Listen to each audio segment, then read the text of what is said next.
وعليكم السلام.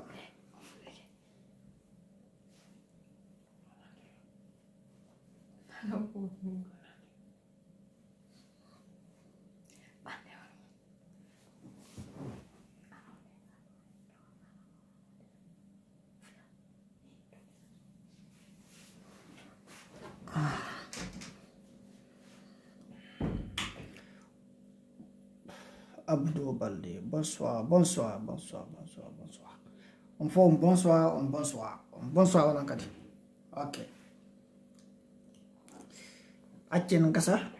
no di imbe amay be seda. Fuɗɗo de na yewtere, mi fala ko yewtugol ɗo. Inshallah. So jaji sa wa alaikum salam. Bo. Okay.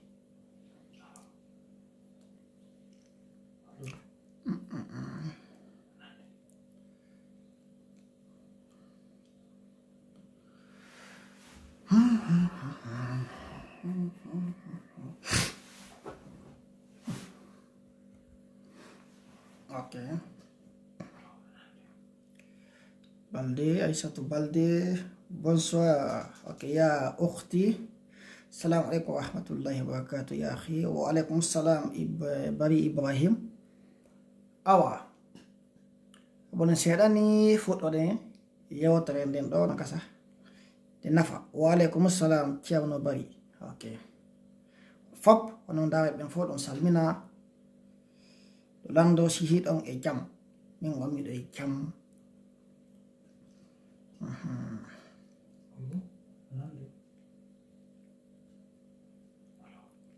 Okay. أعوذ بالله من الشيطان الرجيم. بسم الله الرحمن الرحيم. الحمد لله على نعمه الظاهرة والباطنة قديما وحديثا. لا علم لنا إلا ما علمتنا إنك أنت العليم الحكيم. ولا فهم لنا إلا ما فهمتنا إنك أنت الجواد الكريم. ربي اشرح لي صدري ويسر لي أمري واحلل عقدة من لساني يفقهوا قولي. وعليكم السلام Abdul Challo. Okay. Long time one day I tango ala kudata yawata tuma. Waalaikum salam LV Bari Ismail. Waalaikum salam Ceerno Abdullahi Ba. Hay ono mabe do fala ettu attention mon on jento do ko wana ko e yewtede so hebi ton nafo alhamdulillah yeton Allah so yiton ella do wayla noddude ka privé wutanolla andon ko wondo dabbude gandal ona joma gando no sagwa yewte ko mi yotta ko mi hewta woni fiyo nafu parce que ko ya waajo wosi tay waajo mun nafay atumo ma mi dabbitana en piije ko tawata do tanjini nafay jama'o mi arda mi webitana jama'o inshallah ko honno mi fala yewtude do ko tobbe didi mi fabbindino e majje tobbe e wande ben ko sirkuji Bari Mariam wa alaikum salam ko sirkuji nay ko tata ko fréquent hino dodi hino tabiti ka himbe ben ender din sirkuji no wobbe hino wadde de anda Ceerno Suleiman Ba wa alaikum salam ya sheikh wala edo ko ustazi be kamo ko be teddube ni ko sirkuji nay en andino Allah subhanahu wa ta'ala inni himo yaafo piiji din fop si wana sirku konko hewta sirku donc hay ko ma wakkilo den dabbiten anden ko honno woni sirku jidi hidi seedi hinodi sirku njano hinodi sirku tosoko non dum hino buri hulbinade buri wadugol zina sirku tosoko hino buri hulbinade buri ittugol wonki sirku tosoko hino hulbini buri dia boneji nano fi sirku njano hino jeya sirku tosoko yingo wadigol piiji da ko yingo en ande dum hino dude mede donc bono fala faamude kon dum sirku tosoko ma njano si otige faami dum do haray dum do neddon taw hebani o hebi tawhidi piliyewal gotal parce que den foden hinna yalla ko ben iman yalla ko ben finde hebugol tawhid selludo ko e andu taw ko hondum Allah subhanahu wa ta'ala o hida few ko yafata ko kum few dum hino jeya e sirku woni non ko sirku tosoko woni ko sirku jam. Ok, hay madana do sirkuji nayi ko tata ko fréquent ka himbe ben e primi tokki tano en don histoire goto no gasa histoire nafo on tawata e fahida e nafo hino makko. Ok, hay ko adi kon sirku aranon ko hondum ko hirsugol den andi golle den fop ko Allah windi bantama baraji e golle maden ko sabu ko annida kon sabu anniji din hadis no wodi hadis selludo wo golleji din hino yobire sabu anniye on haray hino wodani kala neddo konko anniyi e misal ko nu fala yewto goddo si a juuli do joni a anniyaki hay julde ala nama si a hori a anniyaki hay korka ala nama anniye non ko honto ko relation verticale wondo hakkude ma e Allah subhanahu wa ta'ala on fami relation ko do vertical hakkude ma Allah subhanahu wa ta'ala ko dum do anniye ko don goddo yetam do na e ayade joni juulugo limmoda mi anniki mi do juuloyde o ko ga ko kande bernde e misal e ni mo juuli anniya julde ala namo kono ne juulugol hawa julde ala na wotigi hiya himbe no juula do joni ara no kuwe donc a fala ke juulde kono hersa jama o immoda juula nde julde do hawa julde ala namo wadi gol piiji din fi yo himbe ben hewsugol jama o ngal golla do hawa ala baraji. Ok, haray mo hirsi ko nana mo hirsi hawa gona Allah o tigi hirsani ko siw ko njado hino jiyano e hirsu kongol categoriji buyi mi addano categoriji o seedaaje ko tata hino tabiti ka meden wana si goddo dawni suudu mo hottude ben ko yo hirsu hido ngandi musibbe haysi e janga hara gandangal tiida few kono hebu hakkille si a haalanama hunde accube tokkinanama ɗo dalilu imma ka sunna ma ka alqur'ana ene ko honto windani en womono dawni suudu mono hottude ko yo hirsu seke min ɗi sirkuji komi yettata on ɗo souvent ko sirkuji noddayɗi jinnaji ka famille kono ko buy anda par ce que souvent ko ɗum yewtata ko domaine an on si a yewta ko annduɗa ko ina andi fi muɗum par ce que domaine momi jokki on c'est que no may conformité hido yaadi e domaine ji buy ka aduna e nokkeli buy kono ko domaine parti ko mi andi ko mi sifoto e muɗum si goɗɗo no dawni suudu no hottude o hirsa hinno wodi hoɓɓe go hino waɗi naamu wona ka école ji ni ɗum waɗi tawde an wona lagine toon mi nani fi muɗum témoignage wona université ji hoɓɓe gayni jangude joni ɓenna ko mo kala yo ittu mbuuɗi ɗum no joni woni farilla fi hirsugol inna itta on sadaka e balɗe ɗo tigi wona nokkelu go hino koosa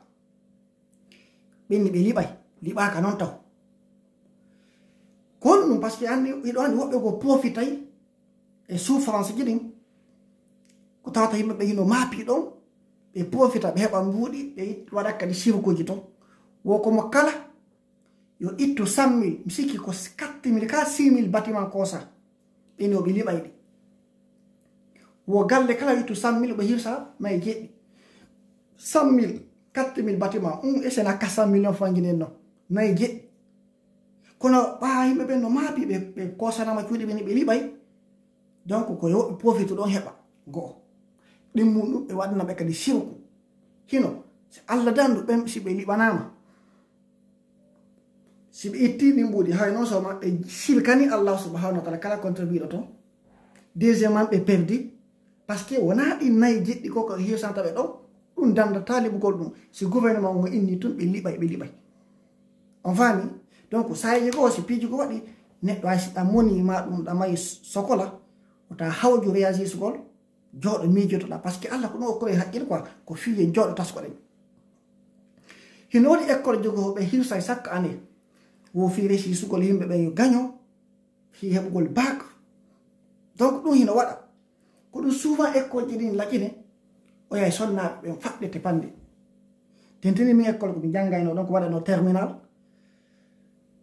vendredi je ɗen jumaji ɗin si hewti on nanay ko bâtiment ngil woɓɓe no sonka to woɓɓe no sikiba to woɓɓe no sikiba hella to. donc wonde ko pertibayno ɓen ye ko ma hirse si hirsaka donc ɗumaji ni artay. mais bon alhamdulillah min sal ko mi wonno ɗon wona sonnaɓe faɗɗetanoɓen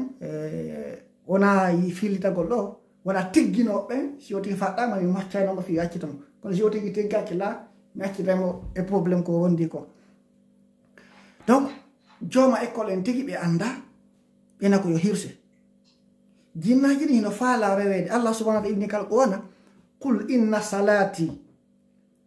wa nusuki wa mahyaya wa mamati lillahi rabbil alamin. sikki maɓɓi ɗon e yewten ka pulam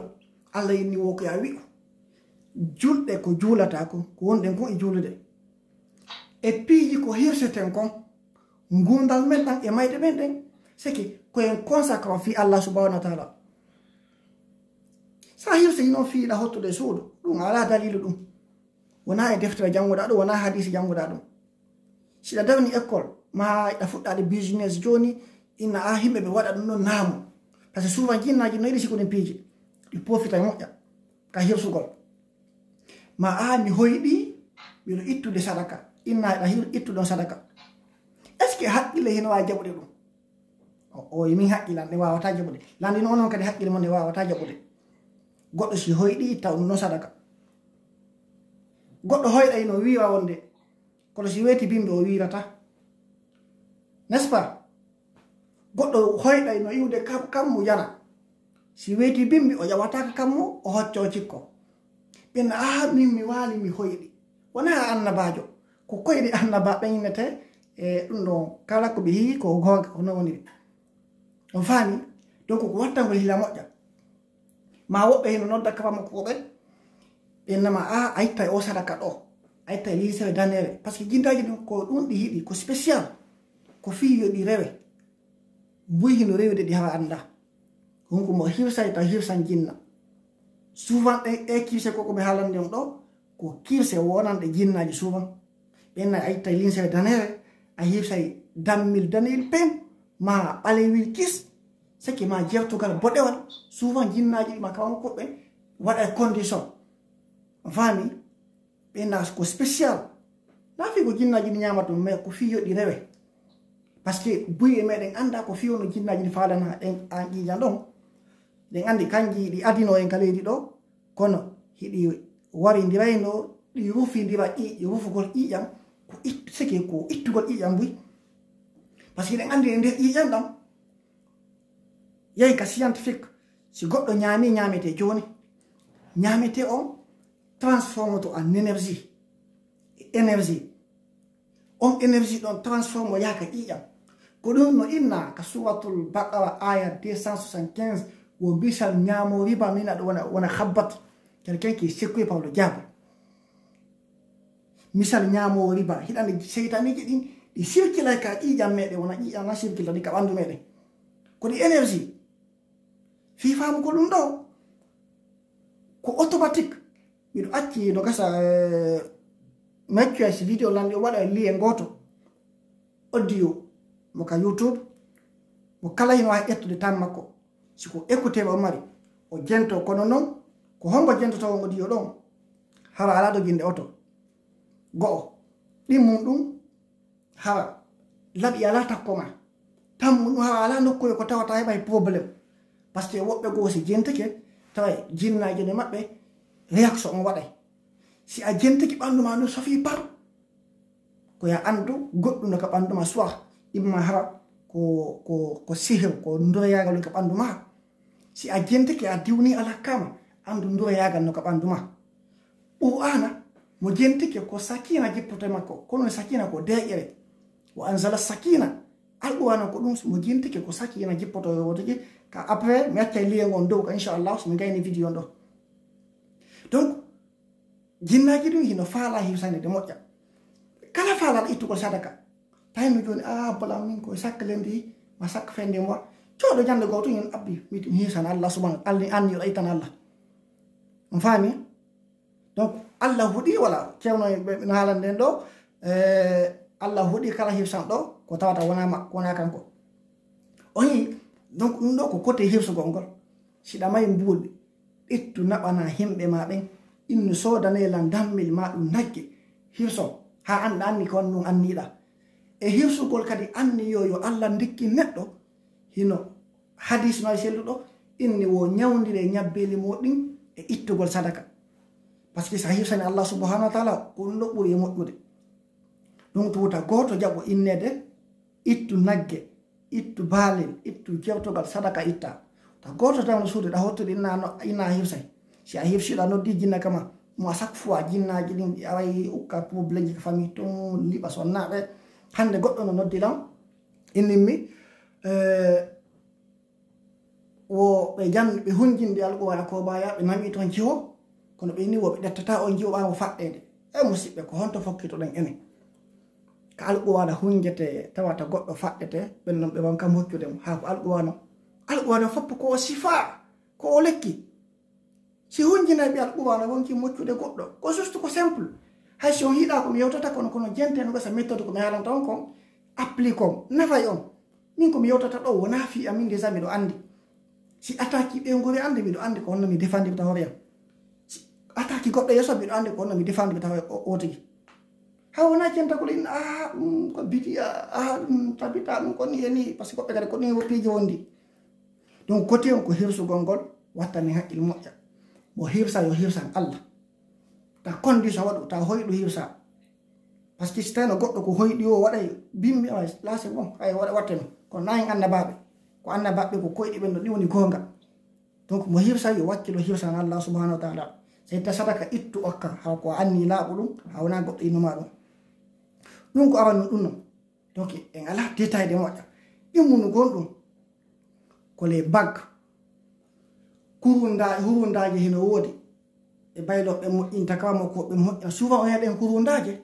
hawa dow on ni no juuti o faami ko goɗɗum ɗum hukkata nder toon hawa ko imma talkugo hino winda toon himma haatimere no waɗa ok musidɓe miccitoɗen seeɗa wona haatimere est ce que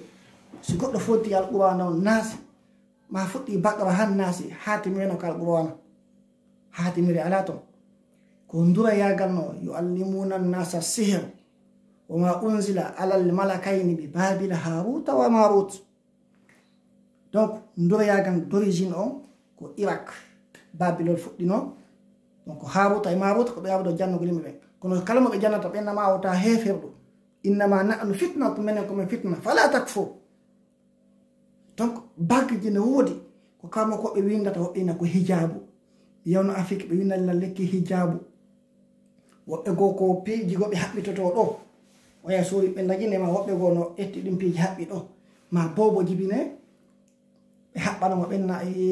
piiji no nangi bobo ɓena moɗowi no nangi bobo ɓena piyowi no nangi bobo ɓena honɗum seke hiɗi ɗuuɗi au fait ko winata kon mboddi no nangi bobo honɗum no nangi bobo ɓe ɗetto yo ɗaɓɓe sowde piyoy ɓe haɓɓa ka juuɗe bobo on maɗo ɓe haɓɓa ka ceeci bobo on ma ɓe haɓɓano bobo wo ko fiyo bobo wawa yawgol ndawe Allah an a taga ɓiɗɗo heɓe an inna haɓɓana e piiji fiyo immo yawgol bofoɓe no woodi ɓe wawata yaade si tawino koye ɓokkoye ɗon wawano immingol goɗɗo ko bofo ɓendowano immagol si tawi koye ɗumoye ɗon wawano haalingol goɗɗo boboɓe hino woodi kono jamo yekkita ɗum no fof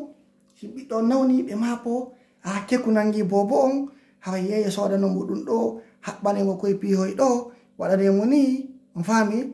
voilà haway ɗum noon kadi ko évitugol ɗen baggeje on yeey commerçant ɓe boyino joguitiɗen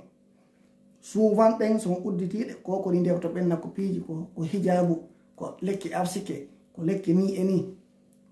hino waɗi piiji way ko parfum ɓe watta parfum ji ɗin parfum ji ɗi satti moƴƴa kamo koɓe moƴƴinta kala mo ɓe yetti si ɓe haalanima goɗɗum a waɗa hawa haqqille ma ɗin tabita ko ɗum waɗugol azkarji ɗi moccitagol bimbi ñalowma e kiikiɗe no moƴƴi ha kala moccitiɗo si yalti sino faala ha wona parfait tum o wattata jungo makko si o salminima so innimo waddema duroyagal nangata sike ko nafoɓe moccitagol ngol no o yalta yo waɗu azkarji makko ɗi o juuli yo moccita ko très simple ko boni hewtata tawtake donc yo yimɓe ɓen kadi woɗɗo ɗin piiji aya goɗɗo no moƴƴinane sentiriji addane leyɗe powto ɓena ngol sentirol ko hijab ɓe moƴƴinanama piiji waɗa ɗo ɓokkoye haɓɓana ɓiɗɗo ma kala jogitiɗo ɗo musidɓe ko gonne haala ɗo ko sirkuni allah dandu goɗɗo mayidude ɗum ɗo allah wo himo yaafo piiji ɗin kono sirku mo sirkani mo yafata ko tigi kala sirkan ɗo mo o harminane o tigi aljanna ko aya alqur'ana donc si anda ko sirku wakkilo janga anda ko no sirku ma lamdoɗa janguɓe ɓen ene konnuni sirku to soko konnuni sirku jano sendinima ɗi piiji ɗo mo andi ɗum ɗo hawa hino moƴƴi ha ɗo yo o tigi ukkadema ko anda fi muɗum par ce que min no sirku hino hulɓini boyi no ndawa ɗo yimɓe woɓɓe no wiratade ko piiji tosoki ɗon sirkaɓe ɓe no hulɓini ɓuri ɓen on faami voilà donc ɗen baggije ɗon e ɗi piɓi ko ɓe haɓɓanta boboɓe ma woɓɓe addate ɗum potesatama mo siɗo siɗa faala ko kayɗi jalqowana ɗi fof sekata haɓɓitoɗa ka ceci ma nafata si a janggali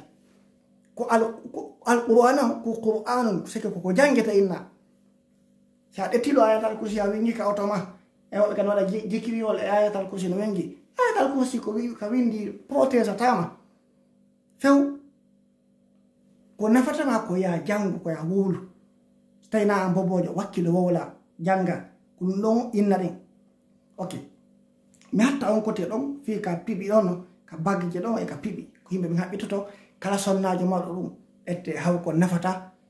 woɓɓe ko haɓɓanten ɓenna ko fi ɓe yiide ella maɓɓe mo sonjaɓe ko fenade nafata few plutôt mi haalno ko woni ndewton ko inde jinnajo woni ndewton si on andano on anda ko inde jinnaji woni ndewton o ɗetti haɓɓitike ɗum si ka gorko jinnaji gowi ma debboji sino toon ɗi aray ɗi waalodo e ma ɗi jiiɓitama a tumoma hawande kadi koya nangu noddugol hirsa nangu noddugol itta sadaka ok haray tata ɗum ko honɗum ko koko ente ɗo nasi woɓɓe windante nasi addane ɓe na ko alqur'ana winda piesi waya woɓɓe gono winda ha nasile ɗen ni ka no dago ko windana goɗɗo alqur'ana loota o yaha ha ko qur'ana on noon ha wona goɗɗum ngo ay nasile goo heɓe windi ɓene ya allah ya jibril o wayi allah jibril ha o tari tagi aduna o sikki kono si yimɓe ɓen anda sa anda ko windima nasi ta jaɓo utilisewol ɗo hay ɗaɓɓori ndiyan simple mi haala wona kayde joomi no holli e jama on ɗo wawi ɗaɓɓugol ɗi son heɓali son contactilam wallitoto heɓon ɗum ɗa ƴetti ɗum ukka ka ndiyan so tawi a wawata utilise gonɗa par ce que expérience sa nayi ɓe hunde allah kadi wallitoto wotiki ayeje no ɗon ko tawata détruire sof selebi ɗo hay ɗettude wona ndiyan simple ni janga fatiya wuddaga ɗum ɗo hino dago kono sa windanaama ɗo nasi ha katime no waɗa ɓena ɗum ɗo ko nasi ɗo ko lekki hijabu ko lekki ni e ni ɓena koya looto naada par ce que wonde ko jona woɓɓe ko kayriɓe landela loota ko gonnon ko yartimo kako naadugol ñana ɓeɗo hiɓe ho utilise kon nasi ɓena koya looto naada mi sikki tun aɓa sikki on ko naadugol siko kata koya looto yaltina ma ɓena koya yaltu ko yaasi sake no hino kirde quoi mi explique o ñande ko musidɗan noddanno ine wosiɗa voyage ude ko aɗa ɓukka ƴoy tatoy o kuma ka ɗum bogo waɗa kum yeeso inna waɗi allah yeeso ma kuma kum waɗa kum ɓaawa inna waɗi nelaɗo ɓaawa ma waɗa kuma kum koka ñaamo kap kaƴo kaƴonaye a waɗi jibril ɗum ɗo sake wona siko ɗum piiɗo woni noon danda yo tigi ko honto ɗum windi minimi ok mi nani kono ɗin piiji ɗon ko e wakkilota sin haala yawe ɗen may dalil ki piiji ɗin no tiiɗi ɓena sa yaltay ko ni yaltirta si a naatay kama ko ni naatirta wona piiji bo hino woɗi ko tawta jama hino majjani ɗum na kadi yo hiw fi menen ɗo miɗen haalde ɗo wonde fira ayeji walla ko wona sikko on komin janngo e pande o oye jooma gande en tigi tigi no toon donc domaine komi yewtoto on ɗo ko fi probléme ko tawata sirkuno e muɗum probléme jinna ko atta katama ñande ko ɗum on mi ande fi muɗum ko nami jannguɗo few donc so onon daaɓe lan ɗon fof moɗo no janngi ɓuuri o tigi donc wona nasele ko yimɓe ɓe winnante ko soɓe woɗɗito wona piigi noon few ko tawata ɗo ɗuman ni naya gunnu ko honɗum ko inɗele ɗen awa ɗo noon goɗɗo kadi ɗo addanillah yimɓe addananiɗo inɗele ha ko jinna inɗele ko tawata ha hande mi nanali en foppo meɗen yiɗon andi ɗo no gasa wonon ɗo fof hiɗo hunji inɗele Allah subhanahu wa ta'ala 99 ɗen on faami donc wona ɗen inɗele abbe mi watta ɗo goɗɗo go ɓe ngure nde waccake de dérangement en fait mi famano renseignaade fi inde goɗɗo no jonnimi ɗo goɗɗum mi annda so tawi ko inde ko moƴƴi so tawi na ko moƴƴi donc so tawi ko inde jinna so tawi na jinna waccake de ko tawi quubum saytubum mi faala anndude so tawi ko inde jinna no est-ce ko inde honɗum sira hande aɗa suguɗen indere fof ko bizarre quoi mi daari ka internet ha mais donc on tigi ronko faamu ɗum woni ɗum quoi inde tayqubun sayqubun nana inde quoi mi anda kono ɗum fewi mo gasa oustage ceerno Souleymane Bano ɗo saykuɓe jangguɓe arab ɓeɗon wawi ɓako jangguɓe wona nahwu ni wawi fiwtande tayqubun sayqubun mi anda ko ɗum fewi few ha hande mi nanali ɗum mi andi noon wona utilisé ka indeɗe jinnaji go wona baddour jamsata kout jamrous barhout titimir wona siguɗi piiji ɗo ko inɗele ko tawata dakal ɓooda tawata ɗum wona inde Allah ɗi mi haalanan ɗo hino inɗele Allah subhanahu wa ta'ala kala ko nanu ɗo si tawi wona ɗe si goɗɗo jonni yo wiwde par ce que yimɓe kadi no jogiti tum probléme ji kala ko ɓe jonna ɓe yo ɓe ɗetto ko ɓe wiwdo ɓe anda siko ko moƴƴi e siko ko boni ɓen no a waɗa e laaɓi 313 a waɗa e laaɓi 66 a waɗa e laaɓi 55 a waɗa e 1113 waɗanama ɗon nombre donc ha a anda ko honɗum ko évitigol utilisegol ɗen indele ɗo boyi no utilisema ɗen indele mocca par ce que woɓɓe go hino mocca ɓena koɓe mocca ɓe kuɓu ɓattoɗa ɓe yaha ɓe sodito ɗo tuɓɓe tutta ko koyɗe ma janga ɓe tutta anda ko ɗum ɓe haalude ɓe townata e to ngo so tawi koko laaɓi ton otoki towna e nana donc ko woɗɗitagol kadi jentagol indele ko anda hiɗo ɗo indele on fof hiɗon andi ɗe Allah arrahman arrahim الملك القدوس السلام المؤمن المهيمن العزيز الجبار المتكبر الخالق البار المصور الغفار القهار الوهاب الرزاق الفتاح العليم القابض الباسط الخافض الرافع المعز المذل السميع البصير الحكم العدل اللطيف الخبير الحليم اللازم الغفور الشكور العلي الكبير الحفيظ المقيت الحسيب الجليل الكريم الرقيب المجيب الواسع الحكيم الودود المجيد الباعث الشهيد الحق الوكيل القوي المتين الوالي الحميد الموسى المبدع المميت المحيي المميت الحي القيوم الواجد الماجد الواحد الاحد الصمد القادر المقتدر المقدم والمؤخر الاول والاخر الظاهر والباطن الولي المتعال الباب التواب المنتقم العفو الرؤوف مالك الملك ذو الجلال والاكرام المقسط الجامع الغني المغني الماني الضار النافع الهادي البديع الباقي الوارث الرشيد الصبور kala ko nanɗa inɗe tawata wona ɗe inɗe 99 ɗo wona inde Allah woɗɗi to jentagol ɗum siki hanane woɓɓe ne baddu jamsata koto kittimir barhuto kistir wona ɓe anda ko ɗum firi wola ɗum nodda jinna kam gundam hara anda ko ɗum firi inɗel Allah 99 ɗen na ko satti buyi moɗon no andi ɗe par kewno hunciɗe kala ko nanɗa ko tawata wona ɗe ɗo wota jogi to on faami ko ɗe ɗo woni indel Allah subhanahu wa ta'ala Allahumma inni as'aluka bi anni saki no wodi inde gono ton ko sahabajo go jentino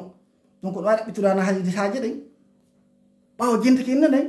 wa inni o woli inde Allah mawnode nden wo kala to wi nden o Allah subhanahu wa ta'ala o jaabinoy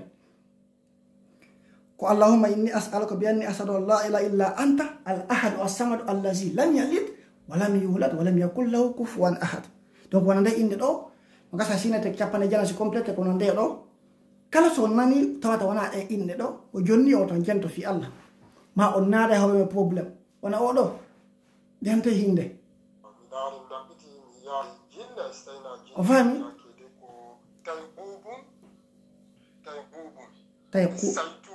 tayqubun saytubun donc de inde do mi anda ko non no fi hew tayqubun sayqubun mi tafata kare kon non de inde do tayqubun sayqubun parce que de do déjà de tawaka ka inde Allah de tawaka kare e der inde rasul sallallahu alaihi wasallam de mi ande den parce que de johi den kande alquran inde rasul sallallahu alaihi wasallam donc ndo tayqubun sayqubun mi anda ko yimbe be woddito jentagol de inde do kadi parce que boyino yidi wirdagol jonne to e okay a wirdoto wobbe wirde e don hambe feeta donc be jonne piiji be wirdo ha be anda ko no beni wirdade be nodda don kinna dum a feetina be okay yawa di piiji do ko wodditagol ko siwkuji non ni di ko non haalande do wolugol inde ko anda fi mudum ko ya woddito mo kala me de wakkil woddito on do en hiwsangol ko tawata wana Allah de ko itisugol baggaje den ma dum talkini ma dum pibi tati ko gollitigol dasi ko anda fi mudum nay ko gollitigol indele ko tawata anda fi mudum jonni wona indele do tastabut jamsata kut kitmi bawhur ko indele jinnare mi manano be na fisibi fasata ba fosoto ba faseye siji kisukusa ke kitat wona arabu hayni mi anda ko no hewe dum ana lansi takun tak muhammadu satum ko to kerta ana fisibi fasata ba fosoto ba faseye siji kisukusa ke kitat ko piyo ko tawata ko piji ko pirma ndura yagal quoi ko nonte asihir donc ko wodito ko min ko halanda non ko mi andi fi momodi am yewtude mala wolle do fiɗetugol pewdugol tantum ko mi abbitata ko mi jokki fi mudum si mi tawi sonja jama o mi awa mi non ko wodito fi mudum few bag talki ceede ma detta goddo ta ceede do buganoma ene ya ndari an hida suti kanko ina ma wonna an yodo welda ko ceede sutida sike ko suugol e mentalité himbe non quoi ma wadani ina goddo no jokkuma ko moni ala ay gaño kaduna do wobbe ko bemma jokki ma yumma ma mawbe ma bembe feƴƴinino ha dum ni jokkita famille ko nete pacte de famille an no wodi a habida e goddo fusu goddo a wada goddo ko do wobbe ko mama so ma jokkuno dingin kinnaji ne bay do ibori en donc di artitana kadi descendant on foppo mudum nani bol fusu hebatala sina ko Allah minalla musido ko gonga rasul sallallahu alaihi wasallam ko be ngadane dina kan ko be bildan hay si ko say kuru hondum tigide ka docteur hondum tigide ka ustaz hondum tigide be bildi kema si be jokki ma tigide be hendoto ma ko be hendi don nela sallallahu alaihi wasallam wona ne wonkete hendede ko don si be mimminde kozuji din ko be hendi ma wo e wawatama folugol okay ko di do piiji nay mawno ko sifanen do mi beydita nay do histoire ngotum inshallah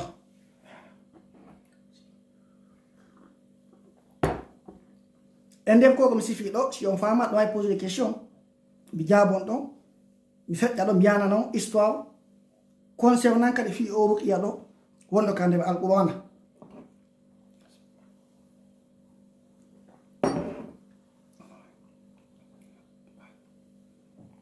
parce que buino della lando question ji ina ustaje mi lando ustaje fami buino nabbi mi ko stati ko tawata wotin don taw hewta to si wa hewtu gol ton few fise janga donc no wakili no de gandangal fi Allah ko woti moi j'entends les autres ustages dire pour attraper les djinns est-ce que c'est vrai ça ok kala ustage jo ino nango jinna est-ce que c'est vrai inno musidɗo mono ɗo wowlo pula inteɗo ya soybo yo noddumo quoi waddana mo dalilu makko kala go wana kala ustaji jo inno ɗoma ɗum wona gonga inno ustage ok eneno est ce que on hiɗo may dalilu ɗum na ko waɗete inno ko alqur'ana siɗo may dalilu ma hadisi goto siɓe may dalilu ina ɓe addane ma ina ɓe noddan ka plus 38 093 109 29 88 siko docteur jo siko ustage honɗum tigide komi pre jaba ko lande o tigi den binne mo nangugol jinna silmina hino dagi no windi kal qur'an hino ka sunna si tay o holaki ko kanko addanta lan dalido makko on joni ko windi do halay ko très simple on fami donc stay goddo woni ustaz ko wonata ko honnum ustaz ko honnum o jangi nayno goton ko ustaz mimmi janga ko no niveau ko mi may kon ka dina goddo ina talan to goddum hino dagi o hatta dum won kam posude on to tippi hay no woni ko tippi ko suwa ka dalilu ko hadisaji ma haray ko alqur'ana o tippi on fami voilà sida may question o pose de mi jaboto inshallah siko kawmo kojo siko hombote gile inne mo ko musidɗo mo yasoɓe indio jinna hino nango nyanne hino nango hino silmine hino ware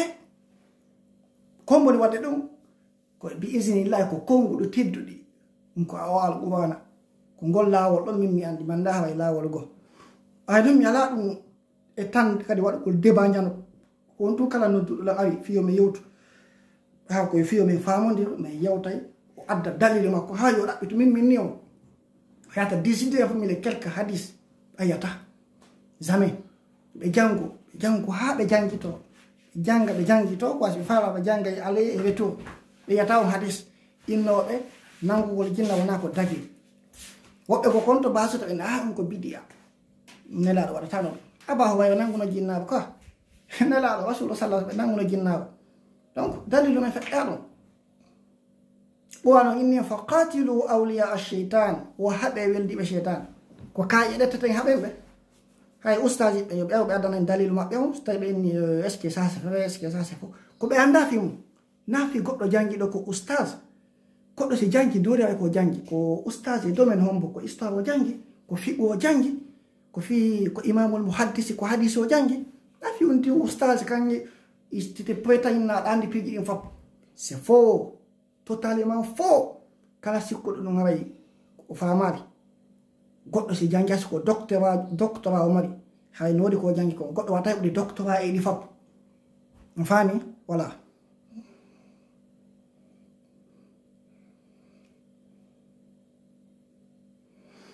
ok parce que beaucoup de oustage ɓe boynimo c'est haram ok aynaɓe joni yoɓe noddan ma ɓe addane konto harmi quoi ko harmi ɗon ɓe addanama dalil o nani ɓe addante juste hadise si goto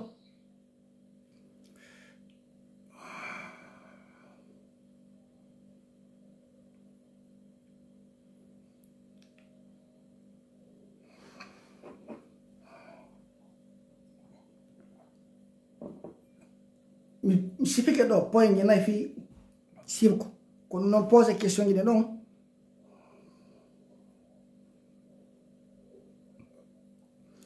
tuer un djinn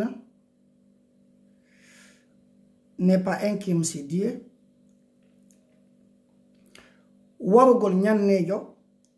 warugol kawmo ko batine, warugol mbilejo ko hunde dagine ka islam. On fami kawmo ko jangi Issa histoire annabi Musa e ndureɓe ɓen ɓe o moɓi jimnoɓe ndureɓe ko yata fayda village on fop intake fo mais boyi muɗum o élimini quoi ko jamon ala jangude ko jentagol to oustage kono dine ka wi ɗum kono si ñemetewal ɗo jiiɗa kono ɗum noon firi e woni jentotoɓe ko mawɗite defte ɗe jange les marabouts kaw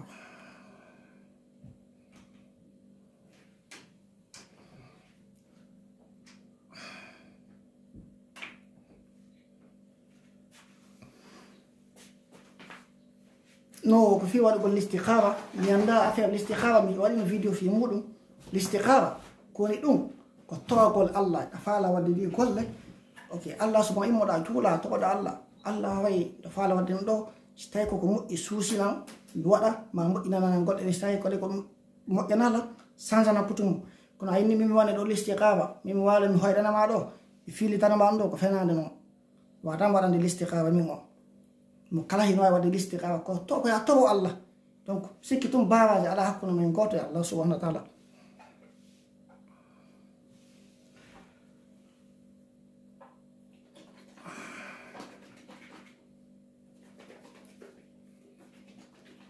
marabu sinnama marabu kawama ko batin yagal ɗum no wona hunde dagino ɗon ko windaɓe kala windi o katime ko kawama ko batin yagal ɗin piiji wona Samson maru fe ma piiji ko nantata siko ɗin ko ɗum e gollirta wa aleykum assalam ko question ji pose taw taw hulu komi musidɗo mon komi payko mon komi siɗɗo mon mbiɗo ɗo mi jaaboto on mi jaabon no après nomi continue ka histoire sakkito landitoɗen vidéo ɗon ko kala ko tawata question hino mapini on fi jinna e ñanne e ndure kawa makko landela mi jaaboto kono so yayi nokku ko wawa mi selana selon non quoi on fami ko ɗum mi andi fiye muɗum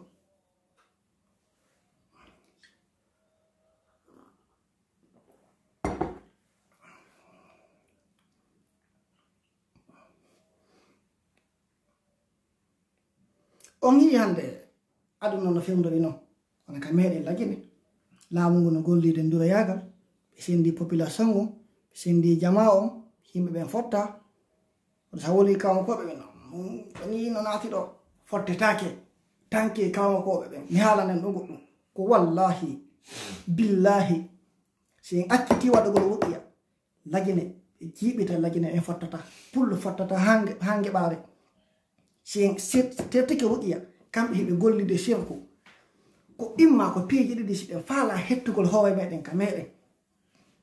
yaltange ɗum ɗo par ce que non seulement yimɓe ɓen ko yawta ko ndiyam ɗan ton hino waɗa ndurayagal kono buyi kawma koɓe ganda ɗum kawma koɓe hino fankina susata haalude komboni ɓawa mum ko ndurayagal woni ɓawa muɗum yimɓe warama kawma koɓe jelo yalti woni fi mum goto fi hon ɗum kono wonanɗa ja kono janganɗa han noon kana ko haalete hiɓe fankina ndurayagal ngal impactino ɓe ɓe ñamminama ndurayagalji ton ndiyam ɗan ko waɗa ɗum ndurayagal kala fuuji ɗin waɗa piiji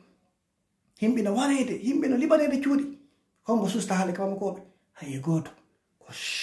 ko si goɗɗo waɗi isinaɗa Facebook live hono Facebook news goɗɗo bonniɗa Facebook news ayata communauté me on ko fotti en fottata ko wallahi billahi sen acciti woqiya sen acciti dartagol ɓe ndureɓe ko wallahi ɓe sonja en histoire men on ko ɗum woni arde ɗo ni ko wallahi en fottoyta wallahi billahi wallahi simo mono faala e waɗu ɗum ɗon o enregistre ka hoore makko ko imma jangi ruqiya ɓattoɗo musidɗo mo ya soybo moɓo ɗon on pus ɓe janna on gratuit fu so yoɓata kala wawa combatugol ngu laamu bongu wawa combatugol afen doyaga ka pays meɗen ma ko wallahi billahi en fottoyta sinon faala on accita e yewtere o yiwana o frère joɗa inteɗo toola de temps en temps miɗo dara mo sikki dene makko vidéo o ne jaka yimɓe ɓe ala fammo ɗum wona himɓe ɓen koko waɗa e meɗen si a memminike kawma koɓe ɓe innama ko bidiya wona ko dagi no naati no yaltiri ɗo taw ɓe ala dalilu ko wallahi en fottata hiɗen duwa miijide ko darte moƴƴa ko jokkuɗen ko on faami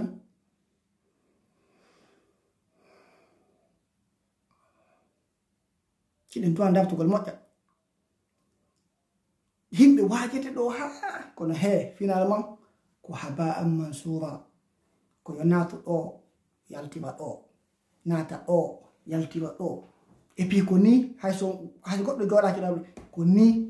affaire ndoroyagal ngal affaire o probléme jinna sonnaɓe ɗum si a seke si ɗum combataka ko ñande on nanayi kabaru on nanayi ko nanale hande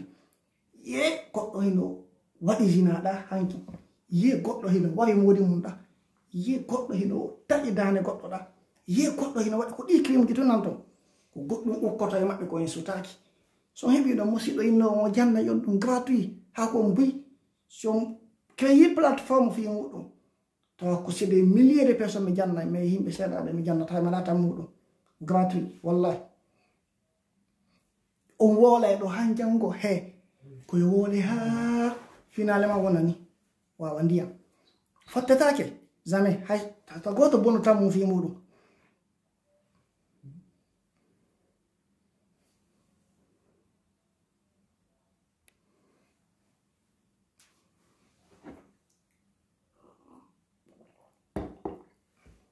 goɓɓe woni o sikkasi occidentaux ɓe no gollitide woƴƴiya mais ils sont unis mais il utilise la sorcellerie ko piiji ɗiɗi ko soit jokka sorcellerie o yimɓe kele kamɓe secte ji illuminati franc-maçonnerie ɓe mayi groupe on faami ɓe mayi ɗi secte ji ko ton wona donc lamɓe ɓen afrique kadi naɗama nder ɗum ɗon quoi koɓe jooɗo ɓe domina déjà kamɓe hiɓe gagné par ce que ɓe exploitude ka meɗen ɓe adda ka maɓɓe kamɓe on nde gandare chaque fois ko luwaji bizarre ɓe voti loi koye gorko ñummu gorko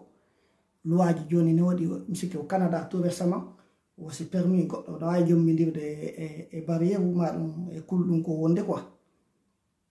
debbo ñomma debbo quoi l'homosexualité allahu akbar ko haqqil noon ko ya jombu ade goto me heba maîtresse o côté la quoi jombugol dido ko clean to goddo kala kili fi poto en malgré de yalti no kasa den côté mabbe mais ko en jokki to dina men ka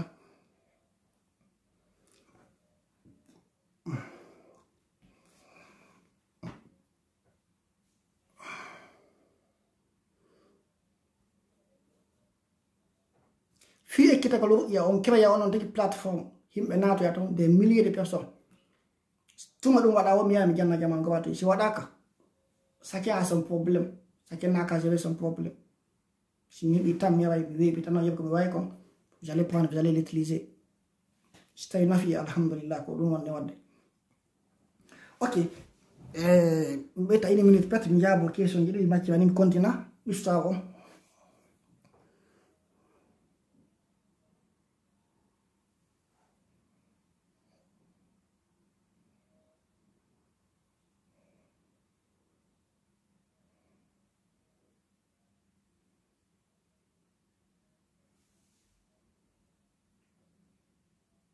goddo nawni o jonnama lekki sirku hay taw itelu kin lekki do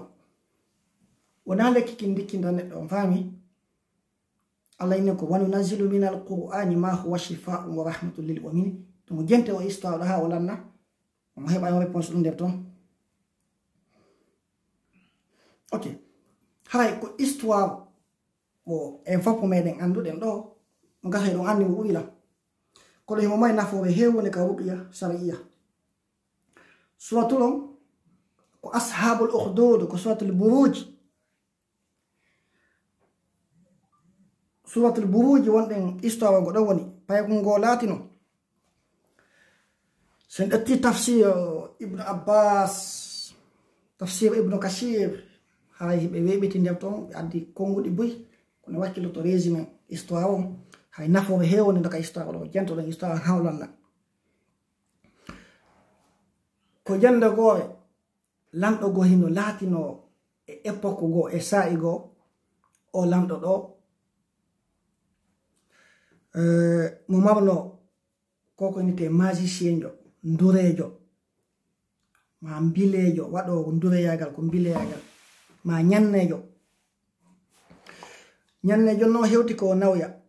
patiki ko maya o inni chef makko o hewti ko maya o dabba mo goddo mo janna ko acca héritage sigi ko wonamo mais se detti wana ali radiyallahu anhu mo inni wo ko persbe de pers l'empire perse wo ko tamben don ko be no tagganno lando mabbe on hay lando on hino innude ko yo be jombiro siki dewgal ko dakaki e misal inna do goddo joni yo jombu bandirawo mudum ma yo jombu ninirawo mudum ma yo jombu siki ko tawata to ko wadata ko few ma yona ibn abbas no filli wo ko yimbe hay ko bani israel ko be noka yagganno chef jo mabbe on ko laamu feddunongo sike yino do no alquwa hay uwa non taw on taway divergence jino to bus kande alquwana on tay ka ko be nonni o aya do ko dum do mana ko dum firi wobbe go ara do wobbe go yawani enen kadi ko ni way woden ko divergence piiji din ko ma ak sa jangi ko ma hawa accept ko de divergence luto ndir gol quoi parce que an ina way firi sa firi jona alquwana à l'âge de 15 ans han alanni no fami be da no sa yabo l'âge de 30 ans firi alquwana wona famu goto fi hondo hay duubi din towi famugum beydike piiji din sanji piiji din évolue haray Suwaybu Rum tokoran do Suwaybu Rum ko sahabajo non odo no filli hadison detti mo ene la rasul sallallahu alaihi wasallam ko hadiso no buy lollude hadiso mo fil imam ahmad no filli mo himaka muslim e imam nasai no filli mo hay version ko muslim sikki jemo ko lando ko latino odo precisal ko lando ko persujo ka ko bani israel o lando do himo mamno ndurejo on falama mayude o fala non mo o janna wo lanɗon yo addamo goɗɗo ko janna lanɗo yo ɗaɓɓoy payekon kun ari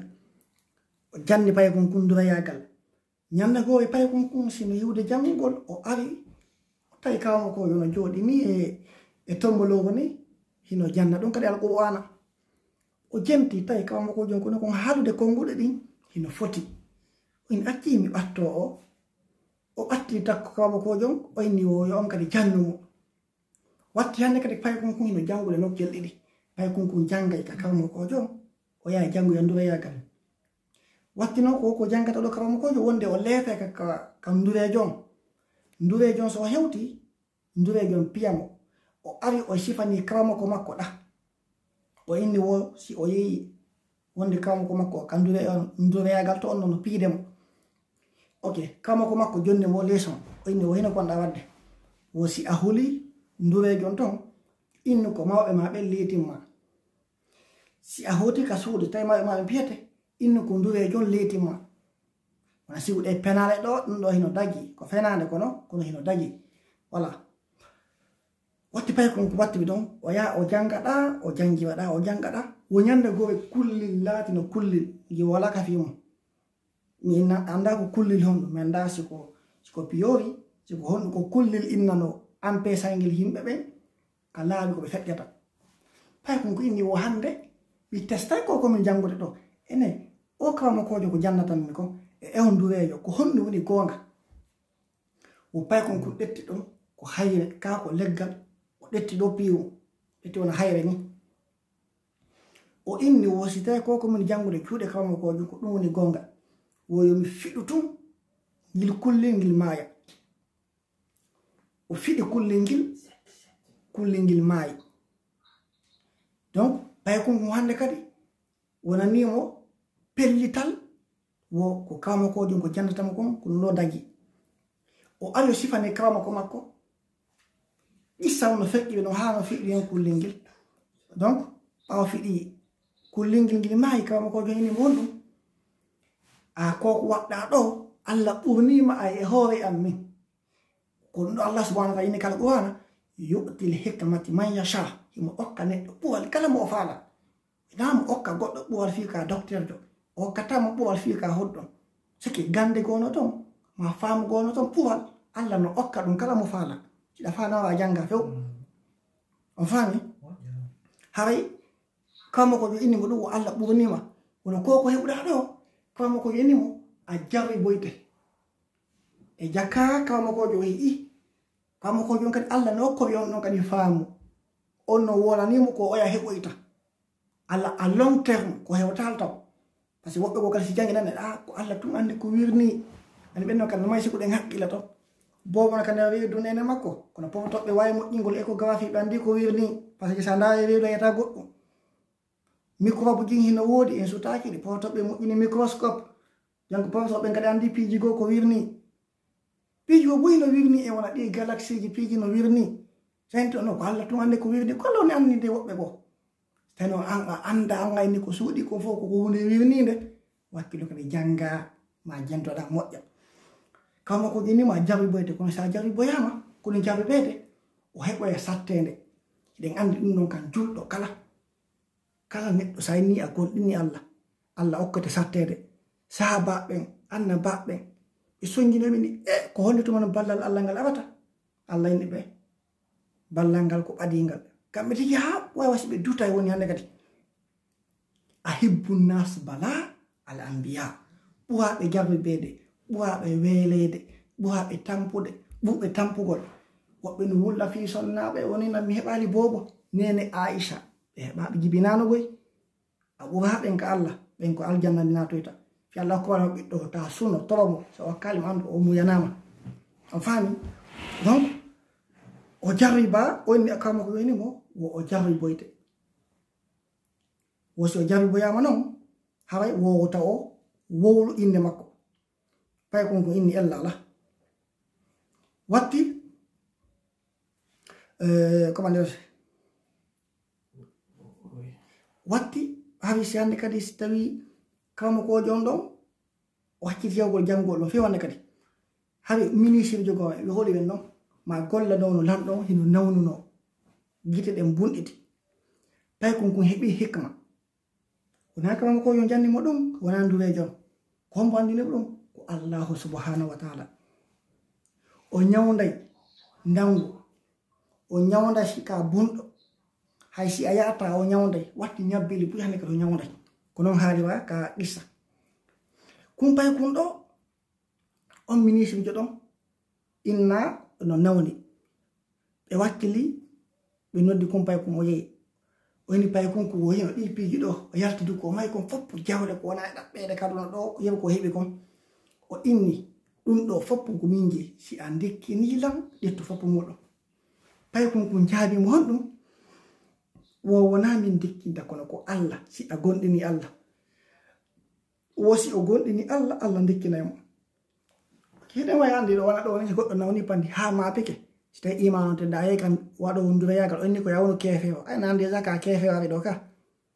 hitu yandi ko kawɗa museɗe moƴƴa yaka wonɗo waɗi sirku e non non a yalta ka islamu nata ɗo ana déjà min yaltino avant ki mi hewtude ɗo donc ministre jon inni probléme ala o déjà kanko o jaɓi pay kun tawanimo allah gite makko ɗen ko wonɗiɗi kon o yi dare hikma allah subhanahu wa taala ko hikma tedduɗo ni ko allah subhanahu wa taala waɗi ɗo mo jannude ɓeɗa leçon à travers himɓe ɓen on ministre jo noon ñande goo yiltidi kalan ɗon ɓaw yiltidi kalan ɗon ɗano ini ene ono allah haalima on wayri a yiino onni wohi o kombo waɗi ha o hii wo ko allah lamɗo woyɗa may allah goo ko wona min onni wohi wo allah no wodi allah ma on e allah an on wo ko waahi ɗum ko aade gooto ko allah onno ko allahu gooto astahfirullah ko allahu ko o gooto lamɗon nangi mo soñji mo par ce que andi firona tigi bewno o inni ana rabbukumol ala komi woni jooma mum tedduɗon ila ngol konngol o haala allah halki fi makko neɓuno bewgol on faami maintenant kawma ko ɓe nangi ministre jon tortirimo ha wo ko mbo ñawduma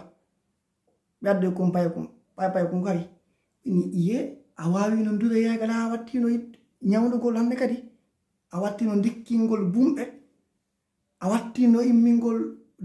ñawdugol ha ko danguɓe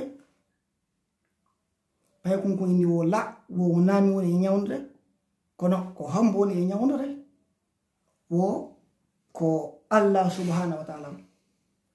woyɗa may pay kum wo komin naguma jangugol ndurayagal a wawi ɗum ɗo wo allah ɗo gono wori ko wona min o pay kum ɓenni wo ko ɓe yalto ka dina makko ɓe jokka kawamo ko yimɓe o allah go ala sina on chef jo ɗon tawide allah ko watta oɗo ko lamɗo kefewo bonɗo kono allah si windannima lajal ma ngal fus wawata heɓudema si tawi na sanga lajal ma ngal hewti lamɗo ko bonni wo ko sanga lajal makko ngal hewti wo kono watta lamɗo darte ko si a dartama kono so yi lamɗo hino wowa himɓe no waɗa piiji gono ton si o dartaka e noon iɗon haɓɓi ballal allah ngal awatade e dartoto e memmina saboji ɗin donc o nangi pay kum o letti kum wo ko hombo jannimo ɗum ɓaɓe letti pay kum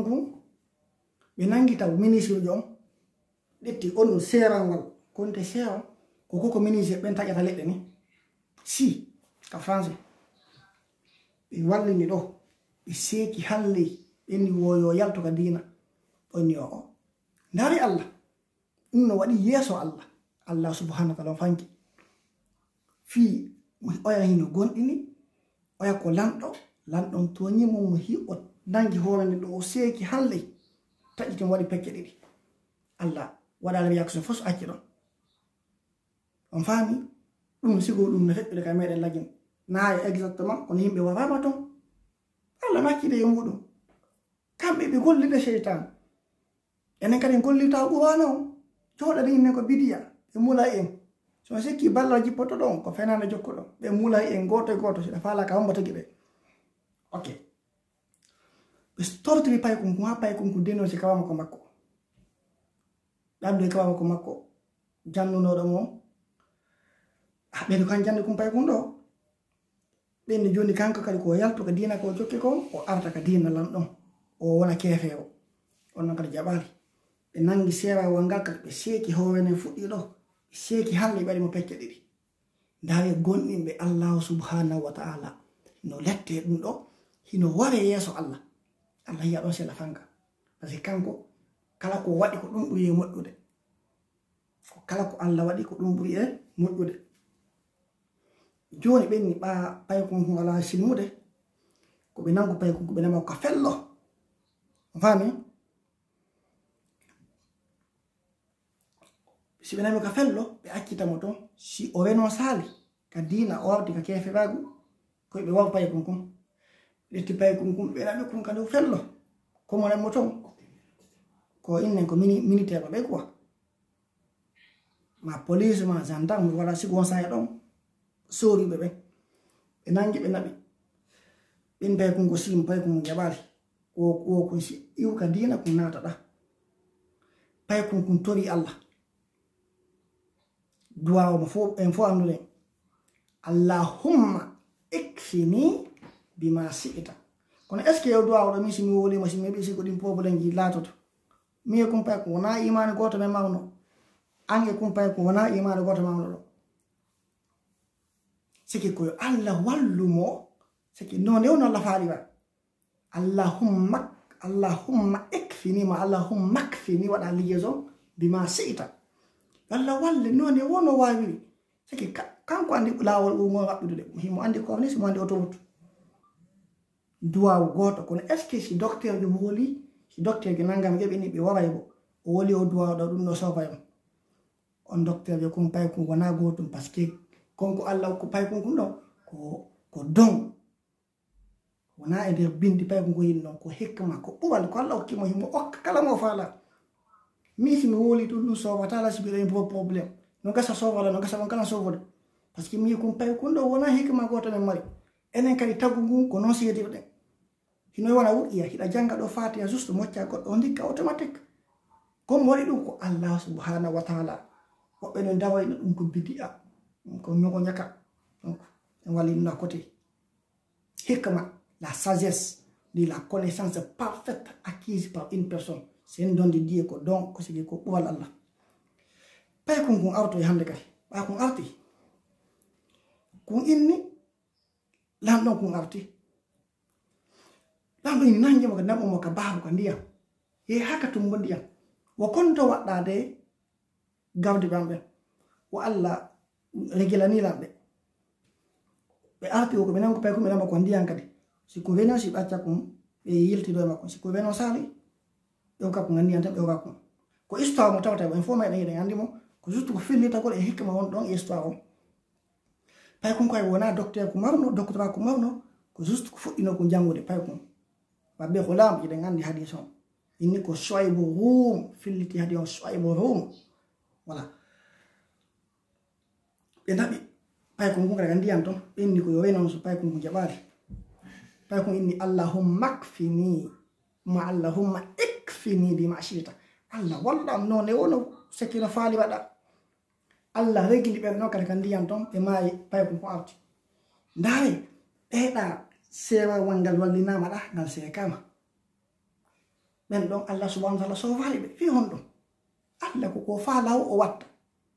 kono mo sofude kon pay kon ɗo kawama ko pay kon kon tigi janduɗomo o allah okki pay kon kon kawama ko jon tigi ala pay kon kon arti o inni kawama ko jon a wawatala warde min sina mi yitima kawama ko lamɗon inni wo ɗulle enen ɗiɗo e hejjataka sawe ɗo ko mami ware on faami mami ware few a wole nelaw no mi wari te o mi ware ɓa en fottata ɗo si en wonni ɗo enen ɗo ɗiɗo moƴƴanta goɗɗo pay kon kindi o okke joni mi jaɓi mi hiɗa wayla warde kono ko mami hollama no wari wutala mum lanɗo okke joni waɗa ko halla wumi waɗay wo o moɓa e sare nen fop population on fop misal wona Chine 1 milliard 500 millions d'habitants yo moɓu fop ya waɗa e ayde wotere ɓe dawo o moɓi population on fop ɓe dari wo si a waɗi ɗum ƴetta ndagawal inna bismillah inna jooma kumpay kum rabbi hulam sake o gonɗini jooma paykonko enna bismillah inde Allah o gondini jooma paykonko en ellala ɓeɓe mooɓi foppo mooɓi population fop paykonko instruction no jonniwa noon ɓe waɗi wi noon ɓe tiiri dagawal ngal ɓe acciti paykonko maayi ɓa paykonko maayi koko daynoɗo foppo inni ɓe gonɗini jooma paykonko o yi Allah ko falano ko yimɓe ɓe faamu hikkama makko o gandal makko ngal population o wona on lamɗo ɗo woni reweteɗo kono go heno woodi reweteɗo après foppo arti ɓa jama o arti police ono sowi ɓeyini lamɗo ako huluɗako ko addaɗali sabu na paykonko ɗonno konu mum fop population ma fop silmi fop gonɗini Allah paykonko ɓenni yalla la o joni koɓe asu foseji gaawi donc histoire ko lanni ni ɓe asu gaawi kala mo heefirali o heefiriɗali koɓe asu ɓe hokki hiite ton ɓe bugoɓe ne ton ñande ɓe nangi noon kala mo ɓe nangi ɓe ƴetta sa ɗumannaki ɓe ƴettama ɓe bugoma nder ton ɓe wari yimɓe ɓe toñji yimɓe ɓe soñjiri yimɓe ni Allah fanki ɗon jokki haajo mum ko jalowo alaji ne Allah woli o woyi enen eɗen jooɗi ka kono men gollirde ko bidiya ko sirku enen joytaki ɓurwana ko ƴettoɗen hiɗen jokiti en fanka e fanken ɗon ɓe mula en ko sen hewtoyi yeeso Allah to Allah ñawa en ton honaga taw hay Allah yottoto ɓe ga kono ko sen hewtoyi to Allah ko ton hambi en voilà jan e ndew ɗum ɗon paykon adda bobo honni no jeeya bobo e haaluno koy fanɗi kum paykon ɗon bobo ko e nene mum woɓe bugaɗe ɓe ka hiite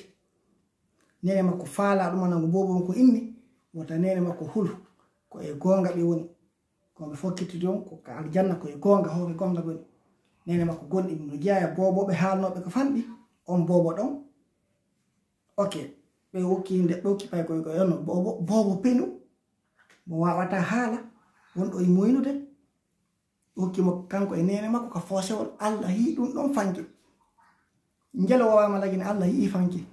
njelo wawama Syrie Palestine Afghanistan Israel Allah yi fanki ko parce que shaytani gayni dominigol aduna enen kadi si ɗen faala yottagol siko ɗi piiji ɗo gondimɓe ɓen koye woyu ni wonu ni ɓe gonɗina ɓe jogondira Allah inni kal qur'ana fa qatilu awliya ash-shaytan inna kayda ash-shaytani kana da'ifa haɓe weltiɓe shaytan parce que golle shaytan in piiji ko ɓe jokki ko da'if ko hunde lowne ko ɗo enen acciti ɗum ɗon joni en ala joyitagol ɗum ɗon donc sen heeɓi kasara piiji bonɗi ko woni wadde hoore meɗen ñabbe li ko wona e moƴƴinede wara himɓe donc piiji shaytan masihu dajjal no dow arde koma himɓe ware koma ƴiƴan himɓe koma boɗereji waɗa haray koma anden ɗum ɗo koma waɗa si en dawto toon ɗi piiji ɗo so tawi dominata en ko alqur'ana o min mi anda feere goo haray ko issa ɗon mawno ko mi annitinde jama on ɗum ɗo no dow hokkude leeso jano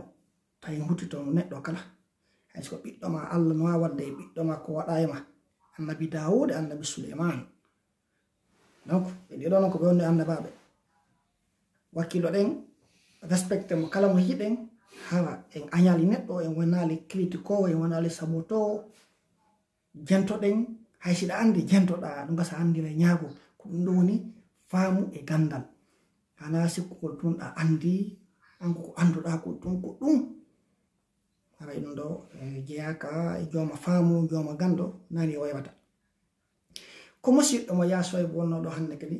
yewtudugol e moɗon hay simi ari ha ɗo min nawa assalamu aleykum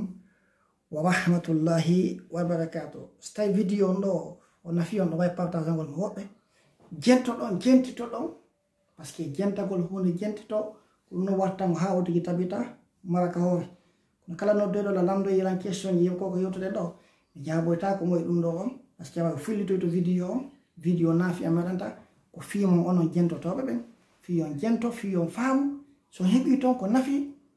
yette Allah wona immorde am min ko Allah way longinin mi ko ɗum mi toɗi Allah somi yewti ga noon ko yewtaki ko tawata fewa wala noddude rectifiol labbi jaɓay ɗum noon min kadi ɗo welanmi par ce que komi bani adama komi fal jowo